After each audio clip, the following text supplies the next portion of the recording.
అంటే కూటమి తరపున ఓట్లు వేసిన వాళ్ళలో పవన్ కళ్యాణ్ గారిని 39.53% వచ్చింది, నారా లోకేష్ గారికి 47.55% వచ్చింది.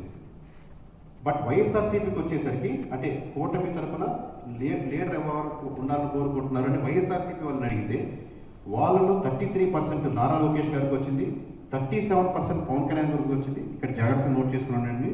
21.53 దిస్ ఇస్ ద హైయెస్ట్ అండి. వైఎస్ఆర్సీపీ వాళ్ళు కూటమి తరపున ఎవరు లీడర్ ఉన్న దాంట్లో 21% జూనియర్ ఎన్టీఆర్ గారికి వచ్చింది.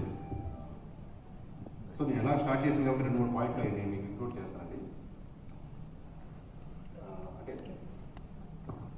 లిక్కర్ పాలసీ మీద ఒక క్వశ్చన్, అంటే జస్ట్ చాలా అంశాలు ఉంటాయి, జస్ట్ మీకు డిఫరెన్స్గా 2-3 పాయింట్లు చెప్తాను. లిక్కర్ పాలసీ మీద లాస్ట్ టైం వైఎస్ఆర్సీపీది బాగుందా కూటమిది బాగుందా అన్న ప్రశ్నకి కూటమిదే బాగుంది ఖచ్చితంగా అనుకునే వాళ్ళు 57.49% ఉన్నారండి.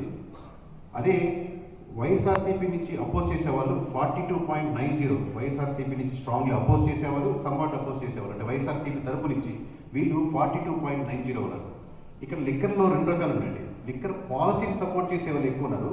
పాలసీ సపోర్ట్ చేశాక లిక్కర్ షాప్స్ వచ్చాక ఎంటైర్ ఆంధ్రప్రదేశ్లో లిక్కర్ షాప్స్ నడుపుతున్న మీరు ఎవరితో అయినా మాట్లాడుతుంది, they are not at all satisfied.